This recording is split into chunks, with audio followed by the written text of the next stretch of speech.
You wake up, you grab your phone, and before your feet even hit the floor, you've lost.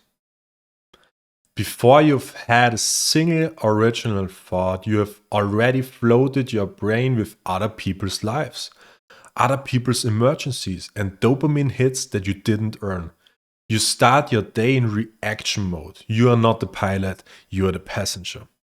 And then we wonder why we have brain fog at 10 a.m. We wonder why we feel anxious by noon. We wonder why we can't focus on deep work and why we feel exhausted by the evening, despite not building anything meaningful. This isn't an accident. It is a direct result of leaving the gates to your mind unguarded.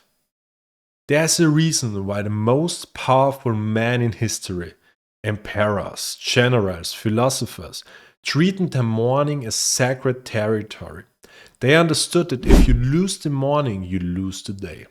Marcus Aurelius, the Roman emperor, ruled the known world. He had wars to fight, a plague to manage, and politicians plotting against him.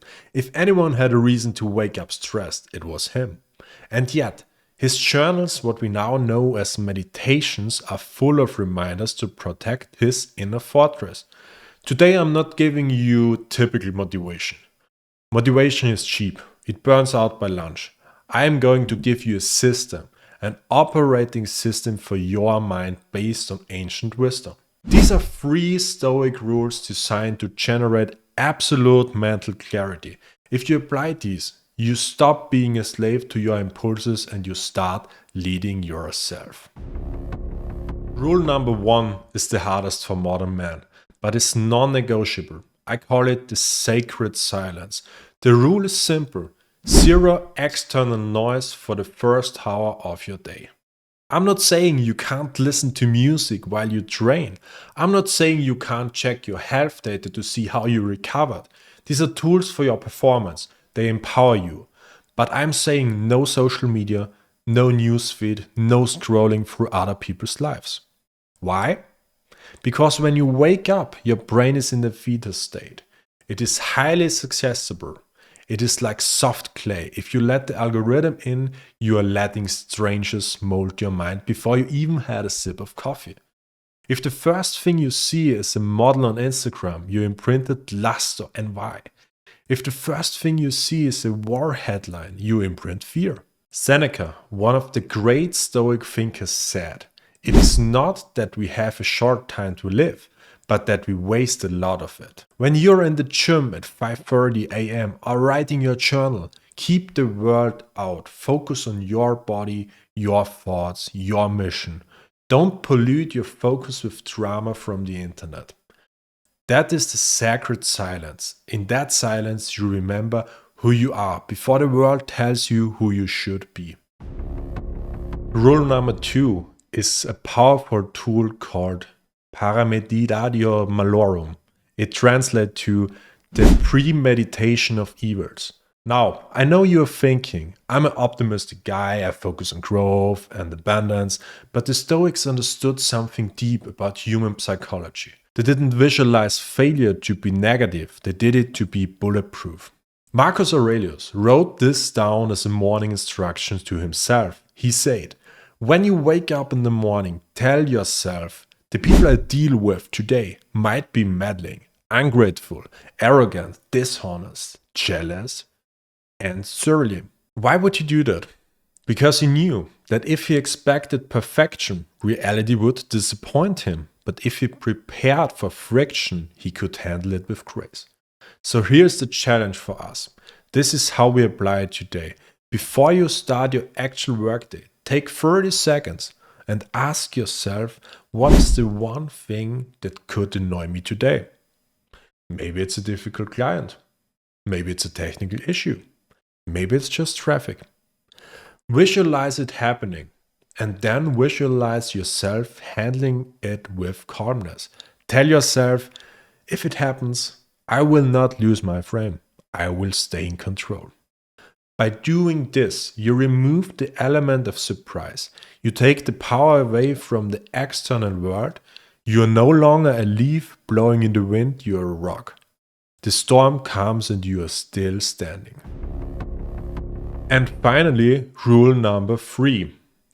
This is the ultimate productivity hack. It beats any app, any planner, any tool. It's called the Dichotomy of Control. Epictetus, a Stoic who was born a slave and became a legendary teacher, taught us this: some things are up to us, some things are not up to us. It sounds obvious, yeah, I know, but look at how we live. How much of your mental energy in the morning is wasted worrying about things you cannot control? You worry about the economy or the political landscape. You worry about your boss, what he thinks about you. You worry about whether people will like your new project or judge your appearance. Here's the truth. You have zero control over other people's opinions. You have zero control over the global market. So every ounce of energy you spend stressing about them is wasted. It is like screaming at the rain to stop falling. Rule 3 is about ruthless efficiency. Every morning defines what is yours. What is in my control today? Maybe my work ethic, my preparation, my attitude, or how I treat people. Everything else, the results, the applause, the criticism, not up to you. Viktor Frankl, a psychiatrist who survived the concentration camp, said, between stimulus and response there is a space. In that space is our power to choose our response. When you focus only on what you control, you enter that space. You stop engaging in battles you can't win. You take all this scattered energy and you focus it like a laser beam on the task in front of you. So here's the challenge. We talk a lot about self-leadership on this channel. Leadership starts the moment you open your eyes. Tomorrow morning, don't just wake up, rise. The secret silence. Protect your inputs, no digital noise. The armor. Anticipate the friction so it cannot hurt you. And the focus. Ignore what you can't control and dominate what you can. Try this system, not for a month, just for tomorrow. And see if you don't feel a level of clarity and power that you haven't felt in years. If you're looking for more than just motivation, if you're looking for the tools to build a strong mind and a disciplined life, make sure you're subscribed. We are building a community of people who are ready to do the real work. I see you in the next one. Stay clear and stay disciplined.